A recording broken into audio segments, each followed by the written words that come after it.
every week. I'm so happy to be live across the world with my guest tonight, Dr. Dan Ratner.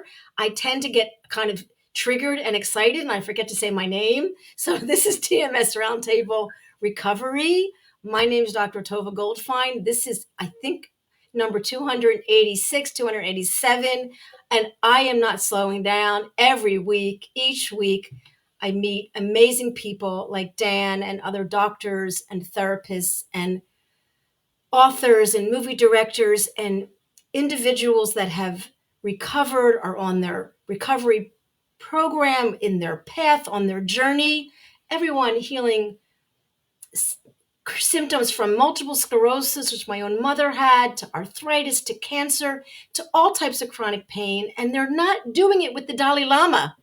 They're doing it because they have an innate intelligence inside of them that's always striving. Your body is not against you. It's not punishing you. It's protecting you. And so Dan Ratner is blessing my studio. He did it many years ago with Rose. May she rest in peace. She's here with us.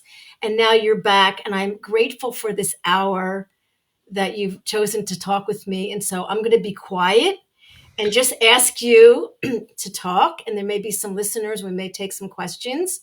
I do want to say one thing.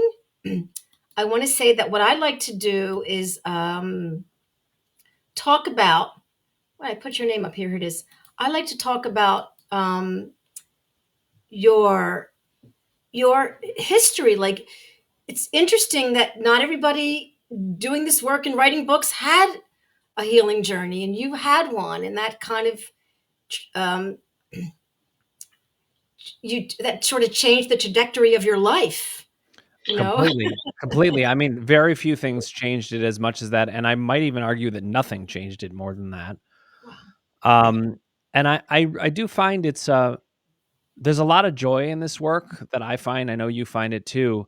But one of the pieces of the joy for me, which, people who didn't go through some of the things that I went through, or some of the people who have suffered have gone through, they may not get that part of the joy. I mean, I remember every aspect of what it was like before I knew what was going on, how to deal with these things, before I thought I was going to get better.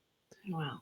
It not only is that a major change in terms of how I relate to the symptoms and how I relate to the work, but it's really changed me as a person in dramatic ways, including just in like belief that the universe makes sense. Like, I did not think that it did before. Maybe in some ways, but now I really do, because it just feels like universe, according to Dan Ratner. Yeah, according to me anyway. I mean, it feels to me like I'm here for a reason, and this is what that reason is, Wow, but I sure didn't feel that when I was suffering.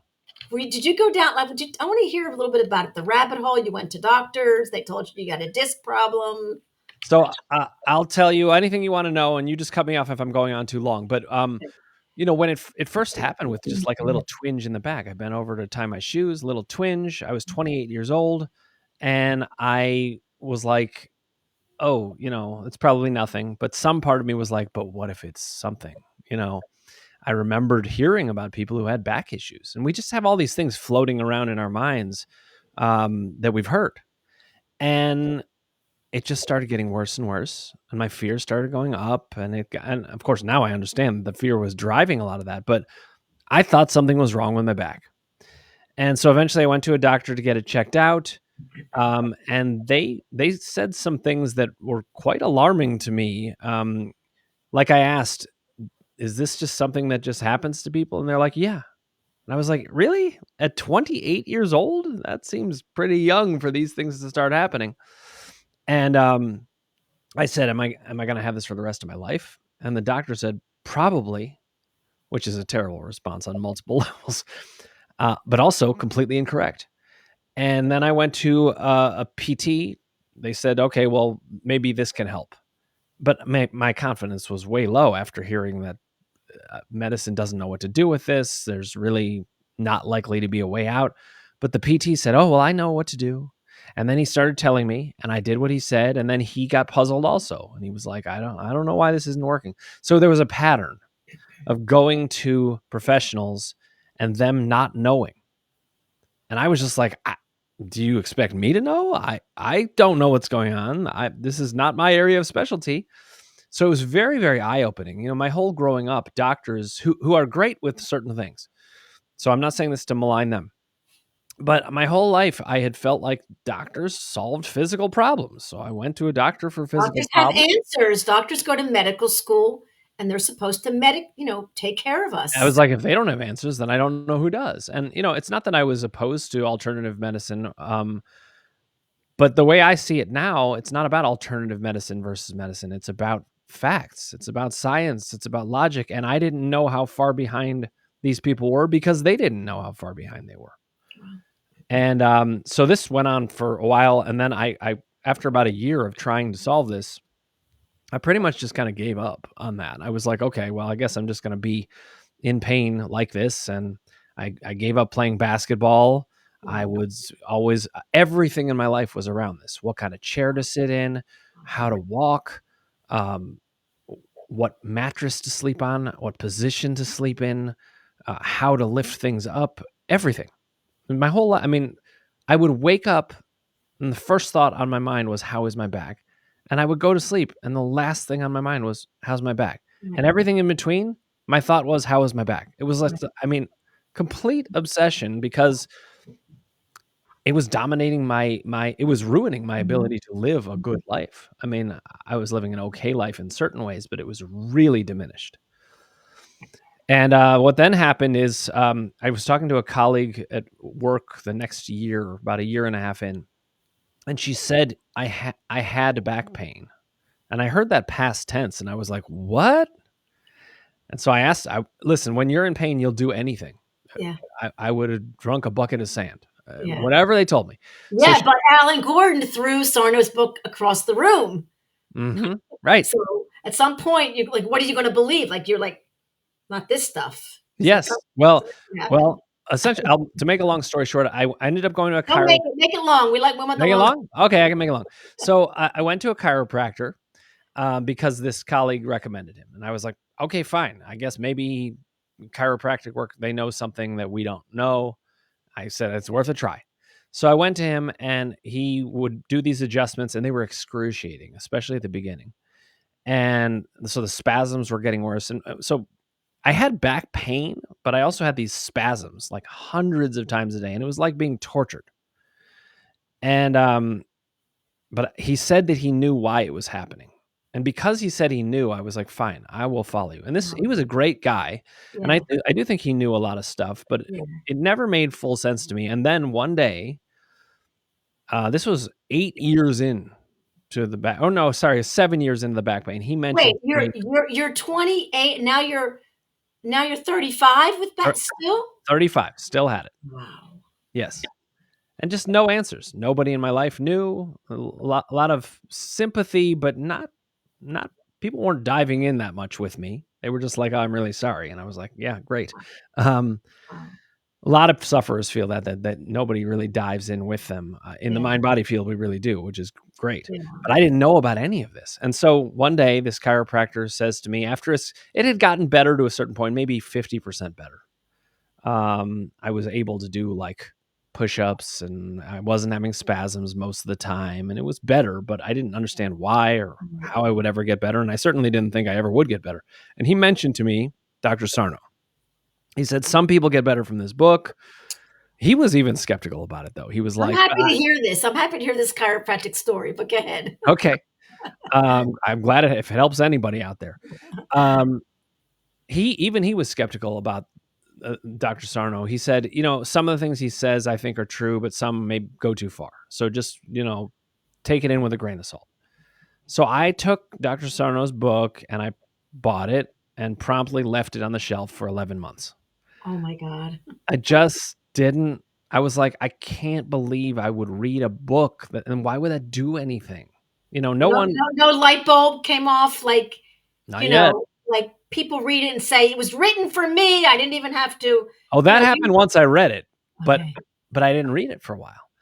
What ended up happening is I had some kind of like uptick in the symptoms at one point, and I was just so sick of it that I was like, wait a minute, what was that book? And I just decided to give it a chance. 3 pages in, I was like, wait a minute. Okay, finally, someone's talking some sense. And I love Dr. Sarno so much. His books saved my life. They didn't answer every question I needed answered, but they got the bulk of the work done. They got me on the right path. It was somebody finally making sense. And every page I was like, this is me.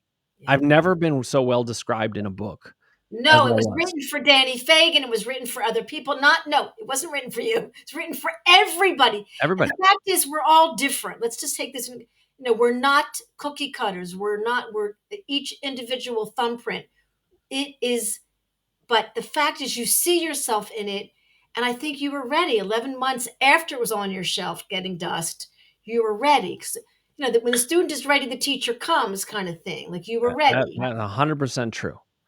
And so I read the first book I read was Sarno's first book, Mind Over Back Pain, because the chiropractor was like, he goes even further later in his career and like, read this one and with a grain of salt. I read it and I was like, okay, this is making sense of the fact that the structural issues don't seem to add up. I did get an MRI at one point and one doctor said it was totally clear. One back specialist said that there was like a slight tear and that might be what it is. They were always fishing for something. And what I've really found is that the higher up you went in the hierarchy of things, the less things made sense. I mean, I went to a back specialist. This was in that first year or so, maybe. Yeah, I think it was the first year. And he said what was going on in terms of, he just was like reporting it into like a voice recording.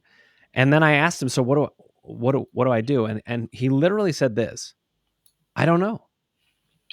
Like the doctor, he just said, I don't know. There was no answer, At nothing. least he was honest. At least he was honest. I'll give him that. But he wasn't saying I don't know with any curiosity. He wasn't saying I don't know, like we can try to figure this out. He wasn't even saying I don't know and I've got to look at this more. He just was saying I don't know. It was a complete dead end and he didn't even care that it was a dead end. And I was like, what's happening? Jumping forward, I'd been in this a lot for a long time. I was doing stretches with the chiropractor. I would do stretches 3 times a day. I remember doing stretches like in the airport because I could not risk not doing them. Wow. I was so scared all the time. And I read Mind Over Back Pain and I was like, okay, this is starting to really make some sense. Then I had about a 2 to 3 month period. I didn't have a book cure, like I read the book and it just got better instantly, but I was very encouraged. And then I had about a 2 to 3 month period where I just was thinking about what Dr. Sarno said and all the things I was reading about. And I was processing my physical experiences and my mental experiences during that time. And I had a real breakthrough at one point, and it didn't come from the symptoms going down. It came from the symptoms going up, which, listen, it's never typical in one direction or another. This is the way it played out for me. It's so counterintuitive.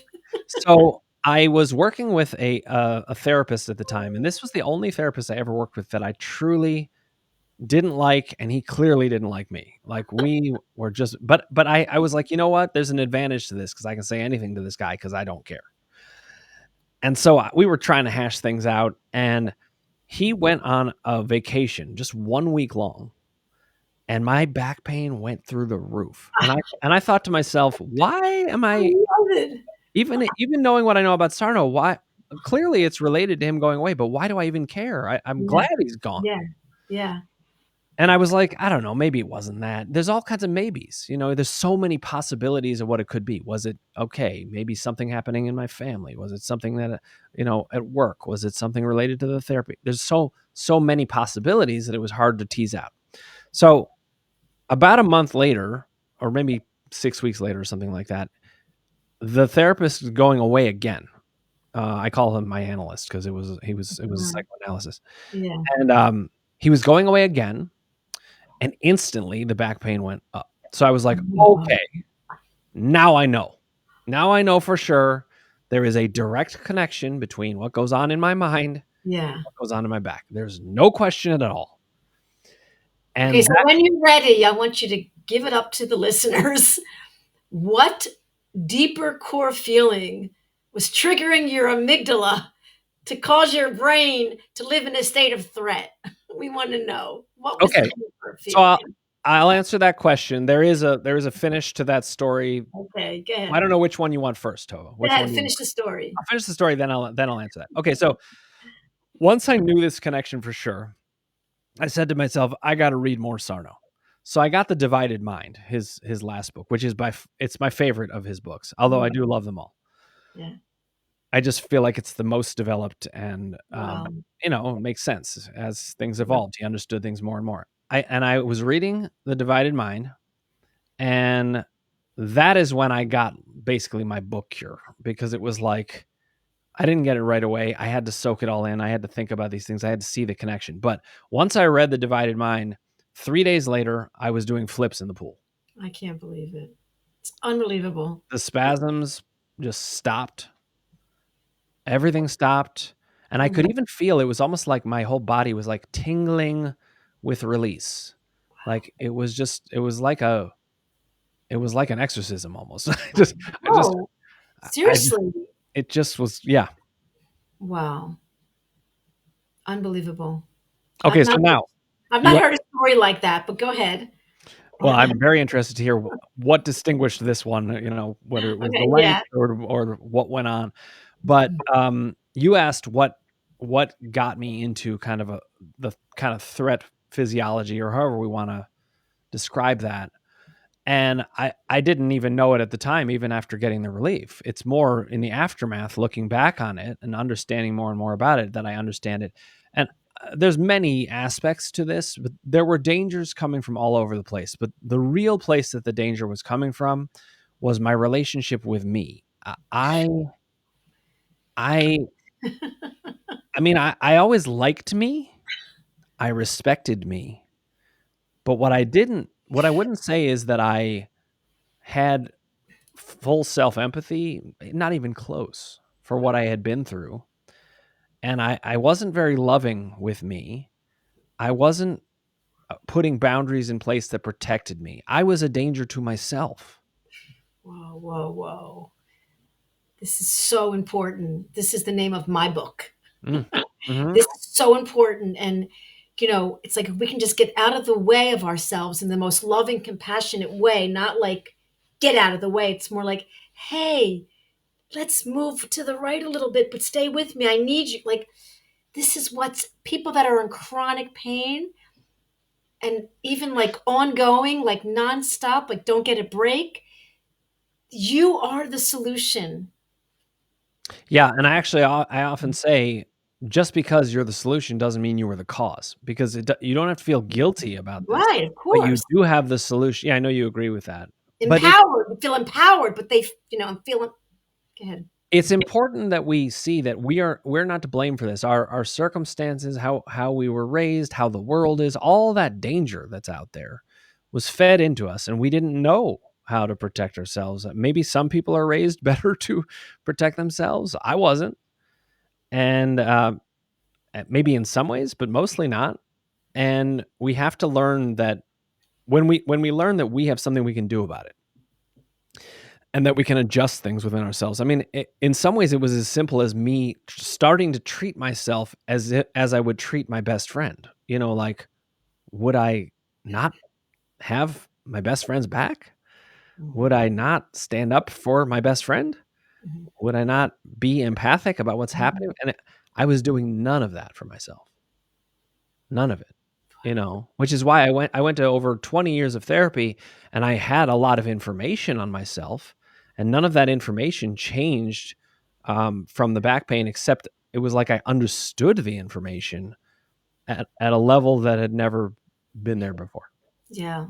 I mean, just for the record, and we'll answer your question, Sage. I didn't ask Alan Abbas this question directly, but when Rose was and I were with the show, we had a lot of like very, very big doctors from the ISTDP world and amazing therapists. And I would continually ask the question. And of course, I asked it to Clark, I've asked it to Hanscom. I continually ask the question, how can we love? How come we don't love ourselves? How do we be compassionate? And I'm waiting for some big, like intellectual, very literate answer. And from like the highest of people of like respect of their PhD, this is the answer I continually got over the 6 years. You need to treat yourself like you treat a puppy. And this is like, I'm like, I'm almost embarrassed by speaking to this like PhD people, and and then you have to treat yourself like you treat a puppy. This is the answer. It's like you treat a baby, and I'm like, there's nothing more. No, this is it, Tova. This is it. So is it too simple for us to even understand how you do that?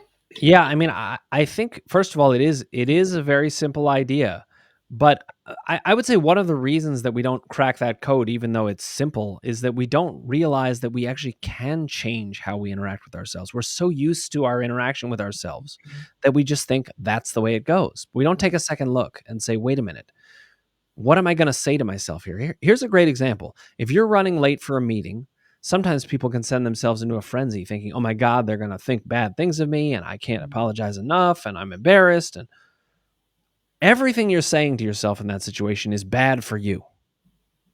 And it is in some ways as simple as saying, wait, I can make this easier for myself. I can remember that in 20 years, nobody's going to be thinking about this at all. I can remember that these people actually like me and they're not going to judge me for it. Mhm. I can remember that even if they did judge me for it, screw them. Yeah. You know, And did I do the best I can? Am I doing the best I can? was my intentionality good? You know, we can decide to be easier on ourselves, but that's another reason that I think it's not. So it is a simple idea, but it's not simple in the execution because for multiple reasons. But one of them is we're always changing moment to moment. So maybe you're good to yourself at one moment. You got to keep being good to yourself. It's like you got to keep renewing that. It's got to be a habit, a new pathway. And again, the brain's protecting you and kind of sucking you in another direction because of the doubt. Yep. And then you have to keep meeting your unconscious mind. But before so but then you got better and then you went to write your books. Now I want to get to the next chapter, but I have a burning question. Okay. Like, it could have been like belief, it could have been like hope. These are all chemical. It could have been compassion. These are chemical reactions. But like what, like why doubt? I find it fascinating. Like you chose doubt, which is an amazing concept. And just in Hebrew, the word for doubt is this Hebrew word that's like, it means like this big evil, like a huge evil for the world. It's like this interesting concept of doubt because of, so I see the depth of it in Judaism, in the Hebrew language. But you chose this word, and I find that fascinating. And do people ask you that? Maybe I'm the only one to ask you, like, why you picked doubt. You could have picked belief. You could have picked compassion, but you picked doubt, and it's phenomenal, and it's yours. It's all yours. Well, I lucked into that part. I guess the right timing, but I do address this in the book in the introduction. Why did I choose the word doubt? I also use the word power about your relationship with the self, and why did I choose that word? And these are important questions. I would say the reason that I chose doubt is that it most accurately described the entire situation I had been in for that 8-year period. If I had to sum it up in one word, it would be doubt. Wow. And the main way that that became very clear to me is that when I got many of the answers from Sarno, I realized that the thing that was still holding me back was the doubt. So it was like I just saw that it was not only the final piece in the puzzle, but it was the original piece in the puzzle. I mean, right from the moment that I had the back twinge and I had a little bit of doubt, that opened the door. And then the doubts build and build and build. It's just the way that I see it, Tova. Yes, we could call it many things, and there are many different ways of looking at this, many helpful aspects of things. But I found that this was the piece that I found missing no matter where I went. Right. Even with Sarno, I was like, okay, this actually came from Sarno originally. He didn't put it in these words, but the reason that I got better from Sarno was he was scientific and logical. It helped that he was a medical doctor, but and it also helped that he was able to describe me so well, like the personality structure of it. But his certainty was the key. Yeah. So the only other word I could choose other than doubt would be certainty, which is just the opposite side. Yeah. Um, Yeah. And how about his statement of like, jump in with 2 feet, not 1 foot, not thinking about water, not sitting by the pool, jump in with 2 feet. That's like complete certainty. Like yes. no looking back. He No. he he was saying you must be certain. I mean, he said you have to accept the diagnosis. So I got the original idea from him and from his way. But my way of interpreting what was needed going forward and what was just missing was the doubt aspect. And when Amazing. after I read The Divided Mind, and I was actually, no, sorry, it was before I read The Divided Mind. It was after I read Mind Over Back Pain. And then the analyst went on vacation, and Dr. Sarno was still alive at the time. And I got to talk to him for 2 minutes, which is like one of the great highlights of my life. Wow. And I asked him, sorry, you dropped out there. Yeah, I'm here. Do you hear Okay. me? Yep, I can hear you. I don't know what's happening. Hold on.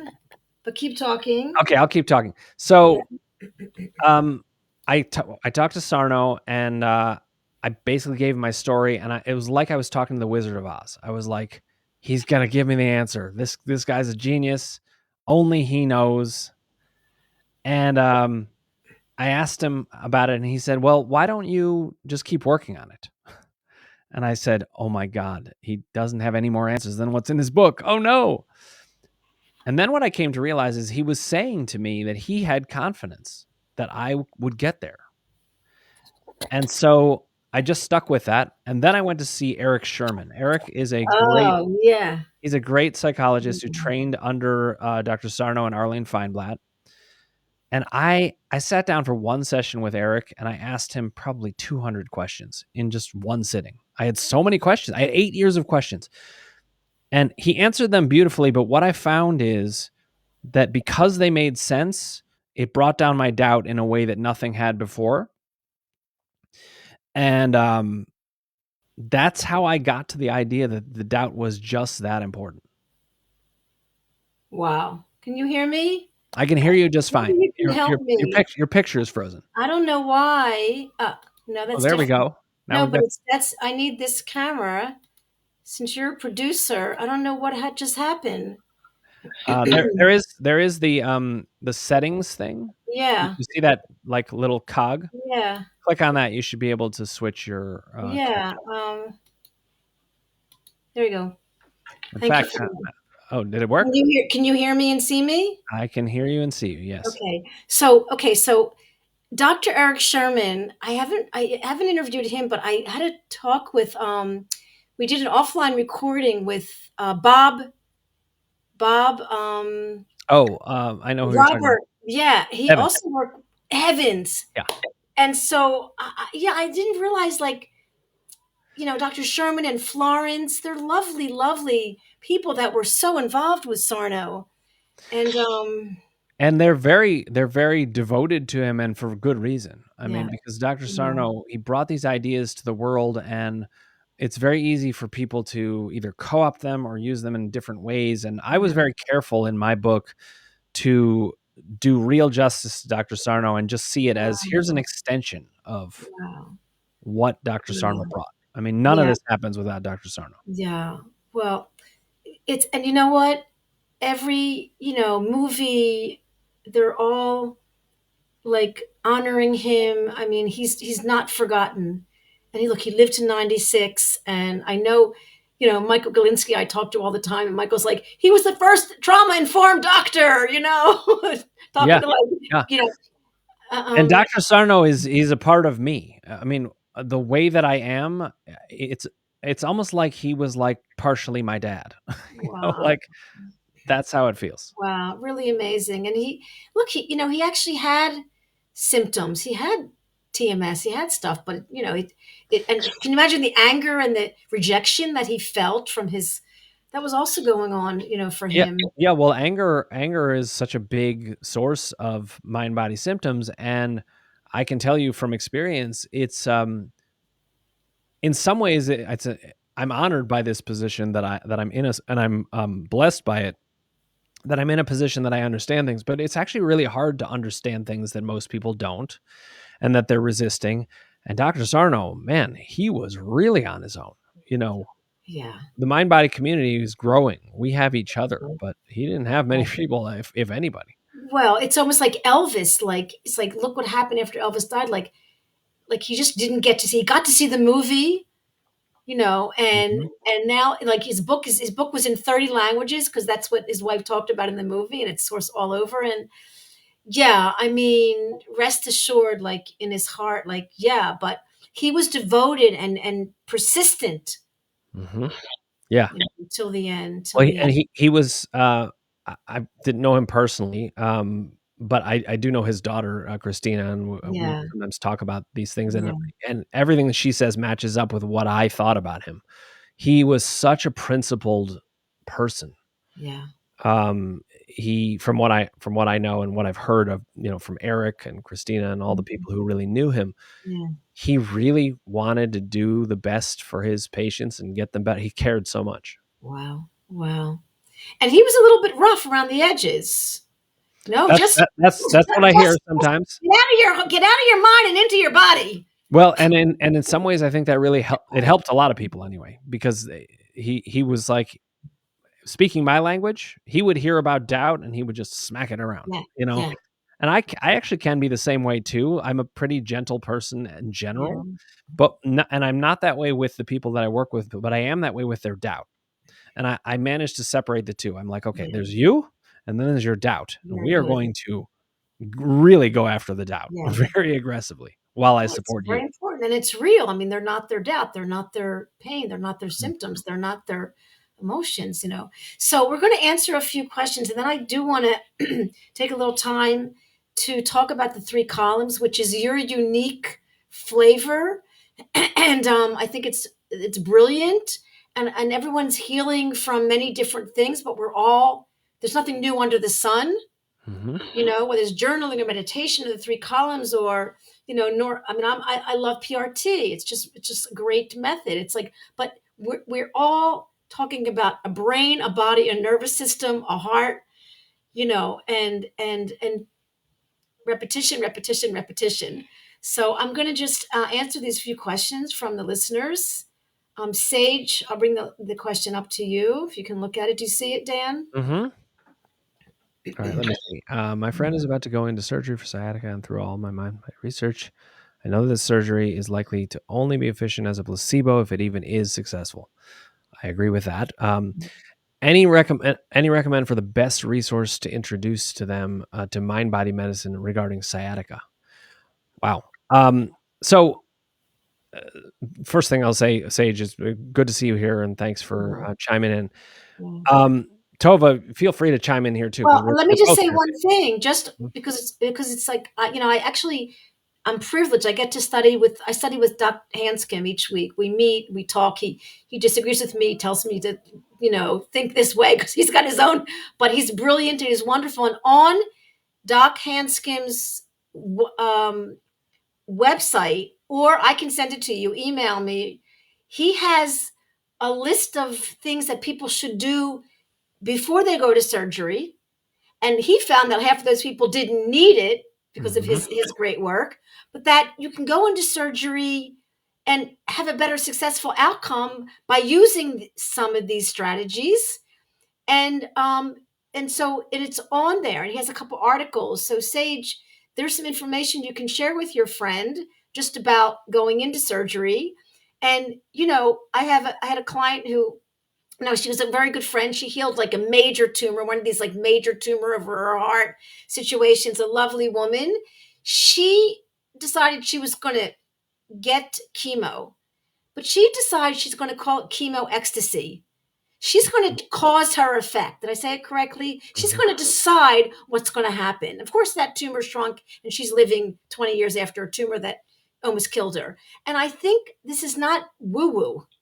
This is a mindset. This is crushing down. This is so Well, I'm all about that. yeah, I mean, Sage, I would say there's going to be different roads in for different people, and it's similar to what Tova was saying, that in the mind body field, there's these different ways of looking at it, and some are more helpful for some people and for others. And so we're offering different things based on our understanding. And so some of it's going to depend on your friend and what's going to work best. Like if your friend's not a reader, I wouldn't say, well, then have him go read Sarno, because it's like that's not something that he's going to Yeah. gravitate towards.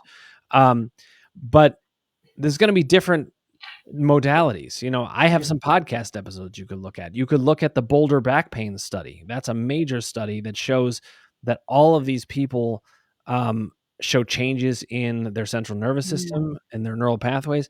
It's a very, very, I think what we want to, here's one thing I'll say is we want to establish that the mind profoundly affects the body. We already know this if you really think about it. This is, I don't mean this to be a shameless plug at all. I actually just, one of the reasons I wrote this book is so that there are certain resources within my book that speak to exactly what Sage is talking about. So my chapters 2 and 3 of my book are just like this condensed. It's every aspect of things that I've heard about that convinced that the mind profoundly affects the body. If we can get people thinking in this way, it almost doesn't matter which resource they're looking at then. It's more about the openness. And at the same time, Sage, there may be specific resources that really help. You could ask your friend, do you need to see a study that would show you this? Would you rather read an anecdotal story of a recovery? There's all kinds of different ways, Sage. So I would think about either what your friend is like and what they need, or even just ask them. Just tell them openly, hey, I want to give you different information, but I want to know how to get it to you. What would you need to know to be convinced that, because there's a lot of evidence out there that you may not need this surgery and that you can get better without it. Yeah, good. Excellent advice. I just want to acknowledge Shelby was honoring your book, and Shelby's on a healing journey. It's rocky. It's a rocky one, but Shelby, if anyone can do it, you can. And then I know you can. Yeah. And And I want to say hi to Shelby too. She knows me well. We know each other well. Yeah. And Chris is actually coming on my broadcast next week. Chris, I found her on a Central Sensitization Facebook page that I give advice to. It's a page of like 1,000 people, and some of the people are very open to the mind body, because central sensitization is neuroplastic as far as we're concerned here. And it is. And Dr. Shrubiner says that, and the doctors say that. And so Chris had it like a really amazing healing. And she had horrible symptoms, horrible mouth burning, all sorts of stuff. And she did the work. She dove in 2 feet and did the work. And so she's here, and she's saying, love ourselves enough to give ourselves the same grace we give to others. That's it. Beautiful. And Katie's on, I know Katie, she's in France right now. She's British, but she's on a healing journey. And she says, I think many people accept the diagnosis, but maybe the doubt comes from the many different strategies from different TMS practitioners, which is, understandable. The doubt of doing enough journaling, meditation, visualizations. Yeah. Any thoughts on that, Dr. Ratner? Do you see? Oh, here's the. Yeah. Okay. So, hi, Katie. Good to have you here with us. This is one of the main reasons that I did ask all of my questions. Very similar to you. I was like, well, okay, even now that I've discovered what Sarno said and I started investigating the mind-body field, I felt that there was a lot of different ideas out there. And meanwhile, we're getting flooded with ideas from our environment. Our parents are saying this, our friends are saying this, social media, AI says it. the other thing. It's different. Doctors are saying different things. It gets so confusing. And so when Sarno said accept the diagnosis, I think it's important to highlight that it's not just about accepting that you have a mind-body issue. It's also about accepting that your specific mind-body issue is not harder to conquer than others inherently. And it's also about conquering the idea that you yourself can do this. And I think Katie's question is right to the point for so many people. One of the reasons people feel they can't do it, they're hearing to do this from one person and this from another. And you're asking my thoughts on this, Katie, and here's my main thought on it. And I think it is one of the strengths of my book, which recognizes it depends on the moment when you apply what. So like journaling can be very helpful, but not all the time. When you're super scared and you journal about how scared you are, all you're doing is ramping yourself up into fear. So that's a tool that's not working at that moment. Whereas if you're looking at, I don't know what I'm upset about and I need to explore it and I'm not all that freaked out, then journaling might be great for that moment. Mhm. So the key is to know which moments are the right moments to do which thing. Right. And I map that out in my book. These are the things you can do, and here's why you need to do it then. Wow. Here's why you need to do this then. It's all designed to Yeah. reduce that I mean, confusion. I want to add that I still think that, these different strategies and methods, they all have importance at different certain times. Like you said, I'm going to add on to that. You are the root, you are the tree. It's all got to revolve around you. And you have to know yourself and what's going to work at that time. If you know yourself and you have this relationship, this communication, this narrative that you will heal, there's no negotiation. What's going to get you there? Because the journaling and meditation, they're just simply somatic methods that help you calm your brain and help you, lower doubt. So I see it like that. Don't shoot the messenger, but more like understand that they all have purpose and meaning in your life, and someone else. And see what I'm getting at is like, they're not bad or good. Mhm. No, I think it's about when do you apply what, and Tova, I think you hit on really the key concept, which is the better we know what works for us when, the more we can apply it. So here's another good example. Dr. Sarno said, resume normal physical activity. Resume normal physical activity is an extremely helpful thing to say to people a lot of the time and for them to use a lot of the time.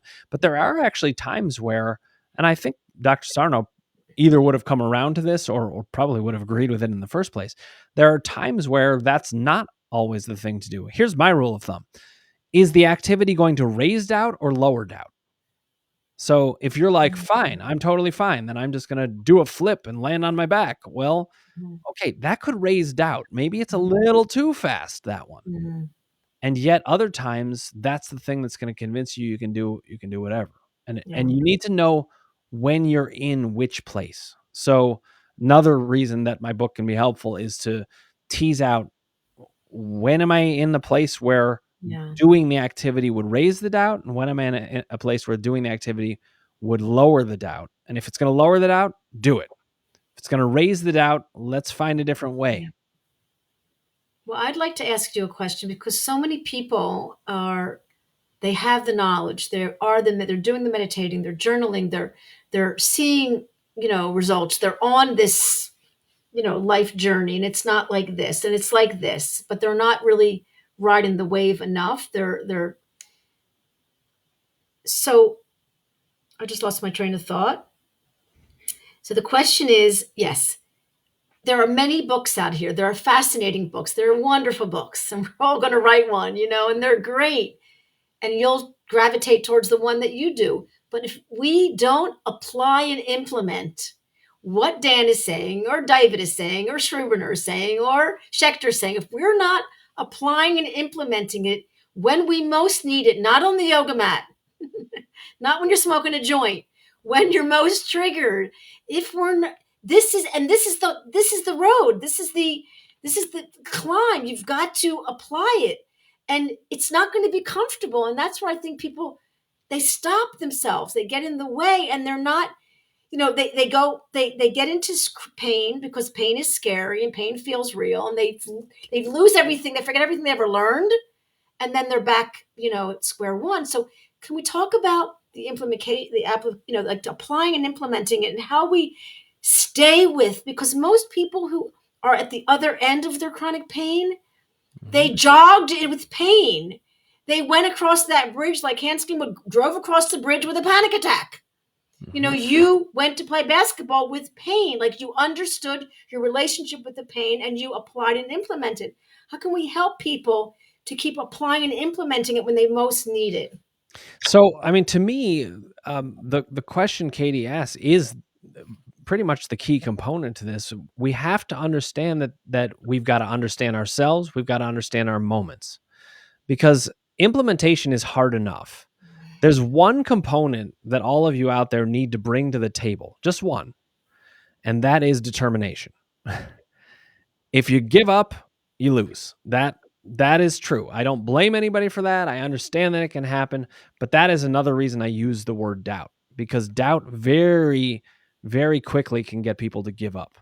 And it can happen like they could be soaring high, doing great, and then doubt just unravels them. And it sometimes can happen in the span of like a day.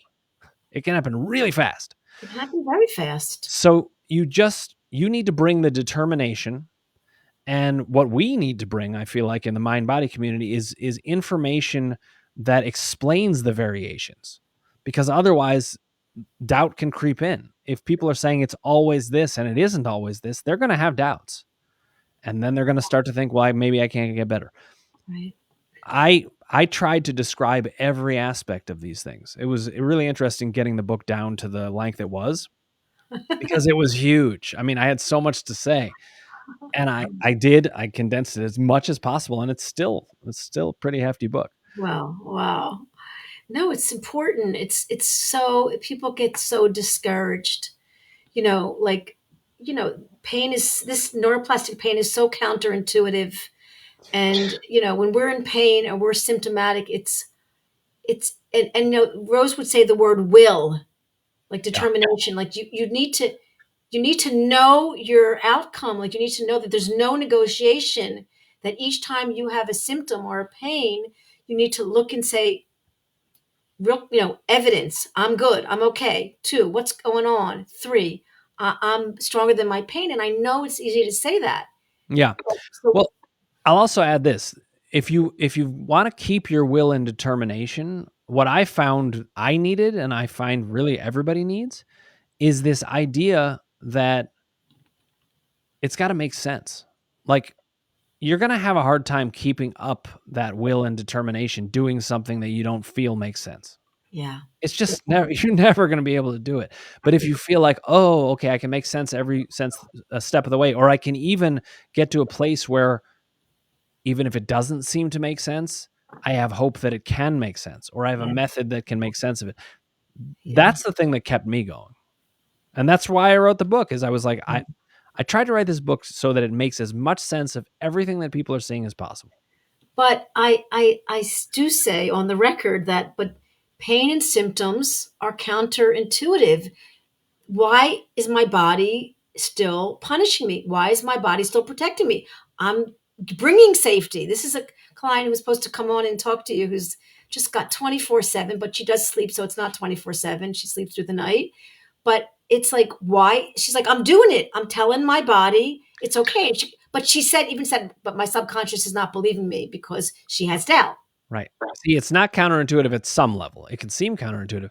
This would be a good time, actually, Tovah, if it's fine for me to explain the columns a little bit, because these 3 columns, they're named the columns because when I started working with people after I got better, I would have them take a sheet of paper and divide it into 3 columns to organize the different kinds of mind-body experiences, which I think goes to the heart of Katie's question also, how to make sense of these things in the different moments.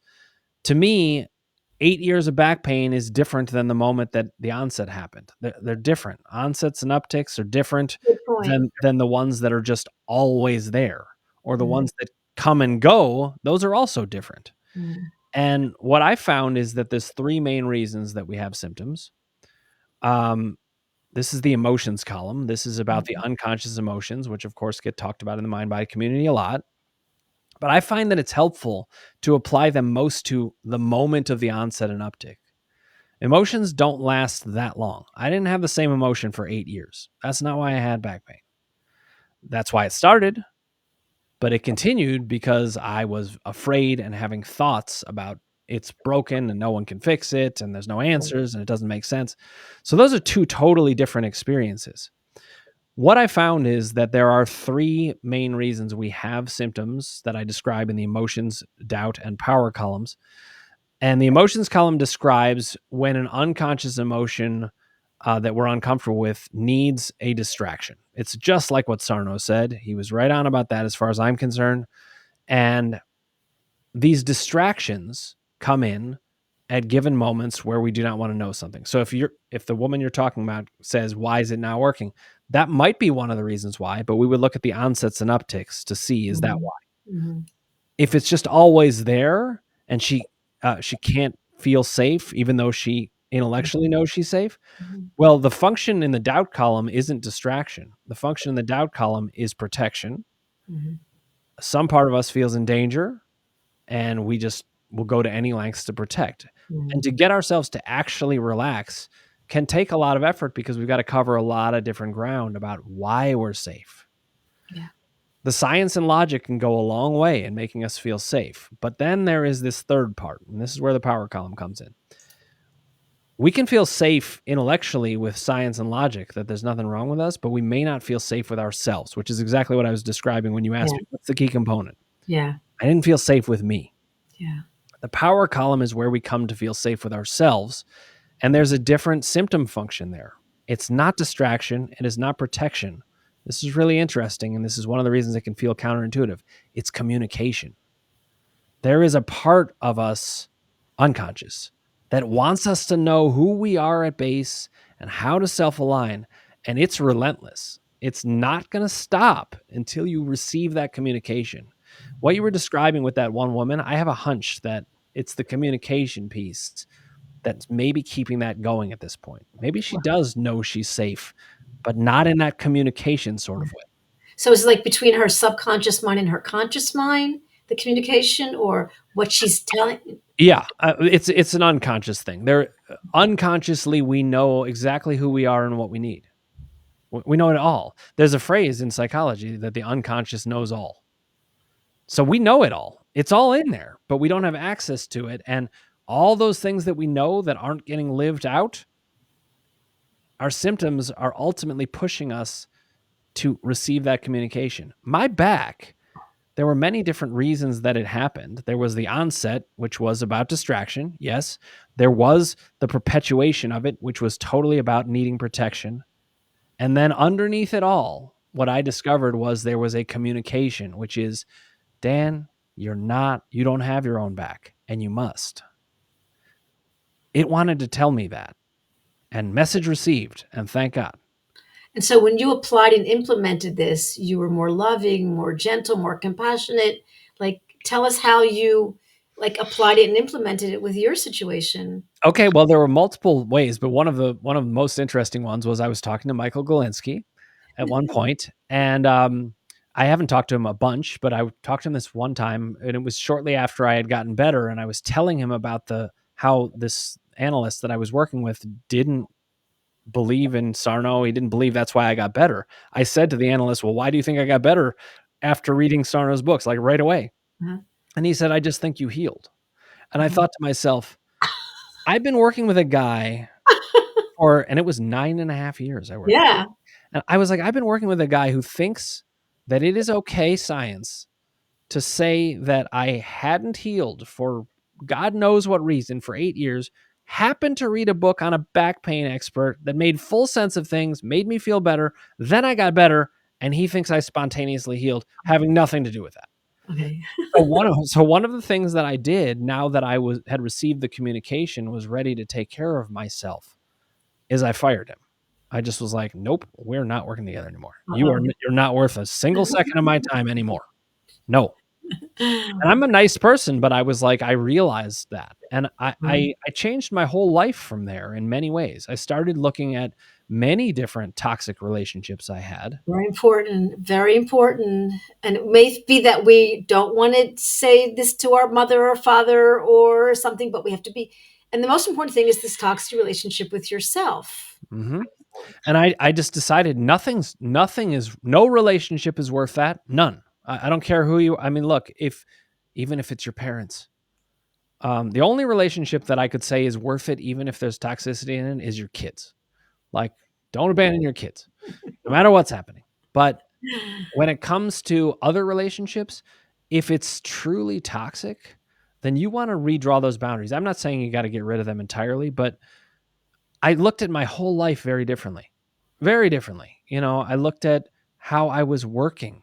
And a lot of times I was really overworking, and I wouldn't say over delivering because I want to deliver the best I can, but there were times where I was putting so much pressure on myself to deliver at a certain level, and there was a lot of danger in the Yeah. way that I was living.